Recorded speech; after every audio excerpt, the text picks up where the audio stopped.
안녕하세요. 4월 24일 월요일 마이드라에 오신 여러분들을 환영하고 축복합니다.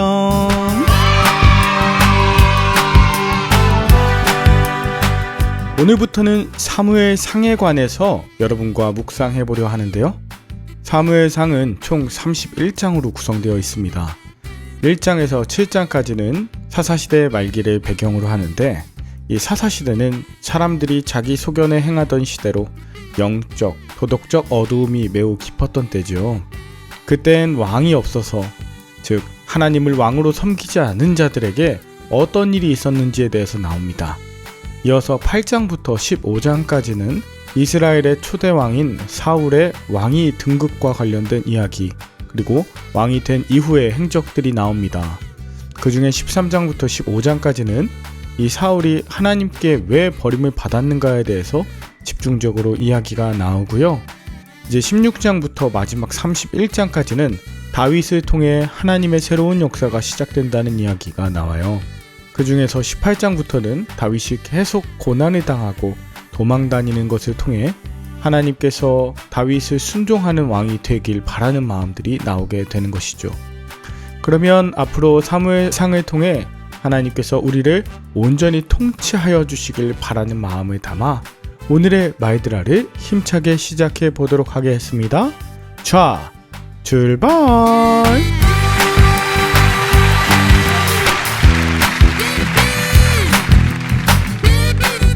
오늘은 사무엘상 1장입니다.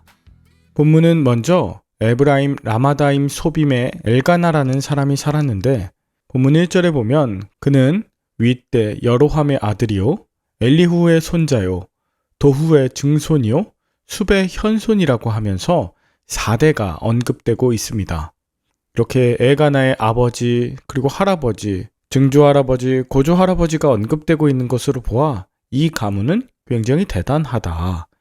그리고 그런 엘가나에게 2명의 아내가 있었는데, 하나는 한나, 또 하나는 브닌나라고 하는 여인이었습니다. 한나가 브닌나보다 먼저 소개되는 것으로 보아서 엘가나의 첫 번째 아내는 한나로 보이는데요.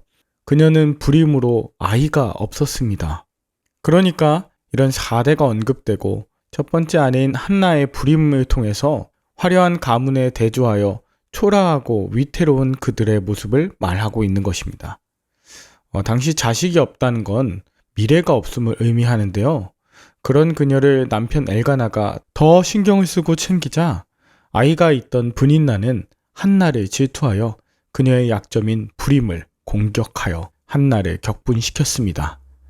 하나님께서 허락하지 않아 아이가 없던 한나였는데 심적 부담과 그 고통은 얼마나 심했을까요? 이 엘가나 가문의 위기는 마치 자기 눈에 오른 대로, 자기 소견에 오른 대로 살다가 영적 불임의 상태에 이른 이스라엘의 모습을 대변해 주는 듯합니다. 그러나 이 이스라엘의 영적 위기를 극복할 대안을 한나에게서도 엘가나에게서도 찾을 수가 없어요. 그렇다면 무엇이 이 절망스러운 사사시대를 희망의 시대로 바꿀 수 있는 것일까요? 그것은 바로 그들의 시선을 오직 생명의 하나님 여호와께로 고정시키는 것입니다. 한나는 극심한 괴로움 가운데 하나님께 나아가 통곡하고 간구하며 서원합니다. 간구는 아들을 허락해달라는 것이었고, 서원은 아들을 주시면 그의 평생을 여호와께 드리겠다고 하는 것이었어요. 한나가 하나님의 주권을 인정하고 하나님과의 관계의 회복이 있자 모든 삶의 질서가 회복되기 시작합니다. 그렇습니다. 한나는 오랜 불임과 또 브닌나의 멸시와 또 하나님의 침묵이 자신의 영적 절벽으로 몰아붙일 때에도 하나님에게서 도망치지 않고 하나님을 신뢰하며 솔직한 자기의 감정을 표현했습니다. 그렇게 한나가 여호와 앞에서 오랫동안 기도하고 있었을 때 회막 의자에 앉아서 그를 보고 있던 엘리 제사장은 그녀가 술에 취해 있는 것으로 오해했습니다. 그러나 곧 오해가 풀린 엘리는 하나님께서 한나의 간구에 응답해 주실 것을 기원해요. 이 엘리의 기도가 한나의 믿음에 큰 도움과 격려가 되었을 겁니다. 한나는 엘리로부터 그 기도를 받자 슬픔의 얼굴을 걷어버릴 수 있었어요. 여러분, 이렇게 영적 지도자의 관심과 기도가 성도들의 믿음과 응답의 확신을 가져다 주는데 정말 큰 힘이 되는 것이구나 라는 것을 다시 한번 깨닫게 되죠. 여러분, 문제가 없는 사람, 또 모든 것을 가진 사람은 세상에 없습니다. 엘가나도 한나도 문제가 있었고 또 모든 것을 다 가지지 못했어요. 그렇다면 하나님께서는 왜 우리의 삶에 이런 결핍들을 경험하게 하시는 것일까요? 다 이해할 수 없지만 그것은 모든 결핍과 문제가 내 힘으로 또는 다른 사람의 도움을 받아도 해결할 수 없구나. 오직 하나님을 의지하고 하나님께 시선을 고정할 때에 하나님이 해결해 주실 수 있다. 이것을 우리에게 알려주시죠. 하나님이 인생의 문제를 풀어주실 때에 인간은 나의 약함과 악함을 인정하고 또 그분의 뜻에 우리의 삶에 맡기며 순복할 수 있어요.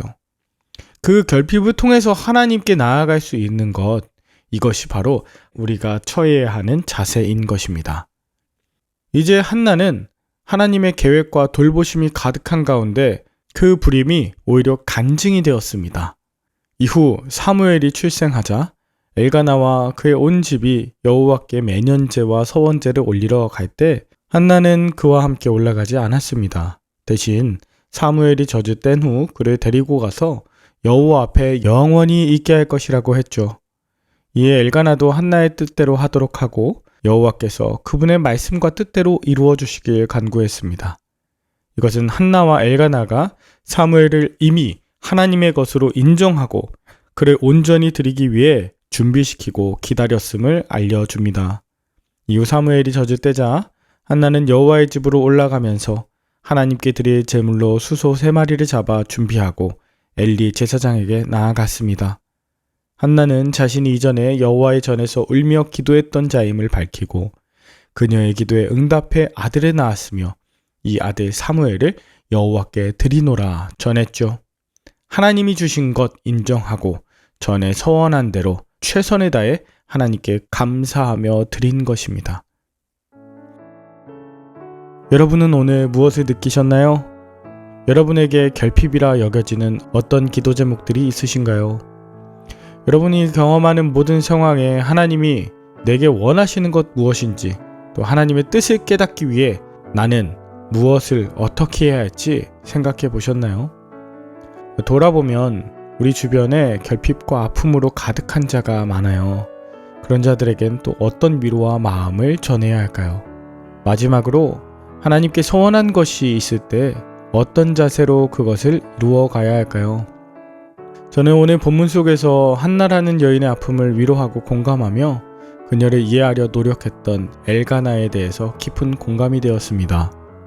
저는 제 아내가 어떤 아픔과 결핍, 기도 제목을 갖고 있는지 또 어떤 선택을 하고자 하는지에 대해 듣고 지지하고 함께 기도하는 자인가 아니면 내 뜻과 생각을 주장하는 자인가 더 나아가 나는 내게 맡겨주신 성도들의 아픔과 기도 제목에 관심하며 온전히 말씀과 기도로 목양하는 자인가를 돌아보게 되었답니다.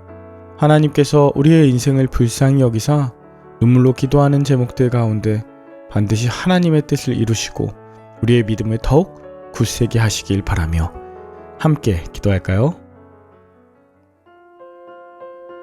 하나님 아버지, 믿음의 가문, 나 부끄럽지 않은 많은 것들을 주셨음에도 불구하고 나의 때에서 믿음이 끊기거나 말 못할 어려움들을 마주합니다. 그러한 결핍 앞에 내 죄악을 찾고 다른 사람을 탓하기 전에 나를 향한 하나님의 뜻이 무엇인지 말씀과 기도로 분별하게 하여 주시고 내게 주어진 그 고난의 시간을 통해 하나님을 더 깊이 만나고 신뢰하게 하여 주시옵소서. 우리 주변에 가족을 주시고 또 동역자들을 주셨는데 서로 격분시키는 자가 아닌 이해하고 위로하며 사랑하는 아름다운 생명 공동체 되게 하여 주시고 자녀들을 믿음으로 잘 양육하는 믿음의 부모 세대 다 되게 하여 주시옵소서. 예수님의 이름으로 기도 올리옵나이다. 아멘. 오늘도 좋은 하루 되시길 바라며 저는 내일 다시 찾아뵙도록 하겠습니다. 샬롬.